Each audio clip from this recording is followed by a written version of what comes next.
Welcome back. It was a sad day for people around the country. A young man with almost no prior police run-ins went on a deadly rampage in Colorado. Today, people are left with many questions. One of the biggest, though, is what made this young man snap and do such a horrific thing? And why did no one try to get this young man help? This morning, we're joined by psychiatrist Michael Yasinski with more. I apologize. Let me turn that off right there. But I apologize. No problem. And we want to focus on the warning signs here because one of the things that was kind of troubling for many people to hear was when his mother was contacted, James Holmes's mother was contacted, the first thing out of her mouth was, yes, you have the right guy. Right.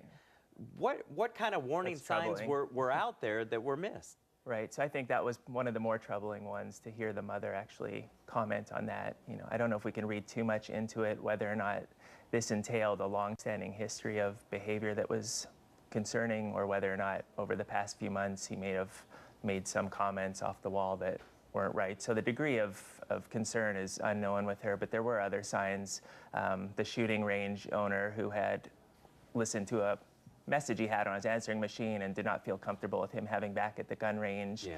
He was isolating himself, dropped out of school. All of those are common warning signs, and the problem is the stigma of psychiatry. People are very scared to act on it, to tell anyone. They don't really want to get involved. So when you look at some of the things you just mentioned, Right. and possibly there's somebody out there who might have a friend, a family member going through some similar issues like that, some of those warning signs, what can you do? So at least in Arizona, and every state has a similar ruling, but you can always call the police department as well as the state mental health agency, which all states have them, and they have teams that will go out and assess people just based on a concerned phone call or a concerned person.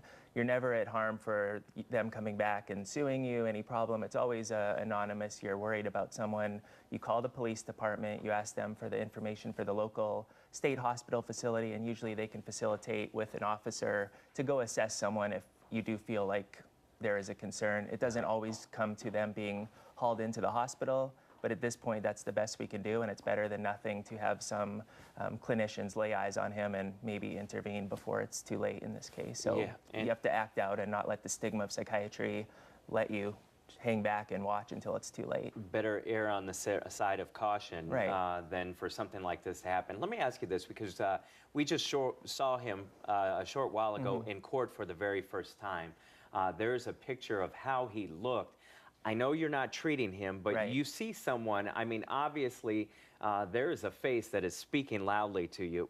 What goes through your mind? I mean, you can't help but notice that is a bizarre picture with this bright orange hair. I mean, clearly, I think everyone has agreed at this point something is going on in his head. What it is, we're not sure of, but he does look sedated. It's not uncommon in these situations, if he was combative or fighting or spitting, as there's been some reports, to get medicated forcibly. So he hasn't agreed to want to take medicine, but if he's acting out, endangering anyone, they can forcibly treat him. So it's not uncommon for people to be nodding off from some of these heavy-duty medicines, which he probably has never been prescribed before based on what we hear. So I wouldn't read too much into the sedation, might be just heavily medicated, but otherwise definitely a bizarre appearance that would be interesting to see what comes of this. All right, well, we thank you very much for your insight, and of course, we will be following this case for months to come. Thank you very much.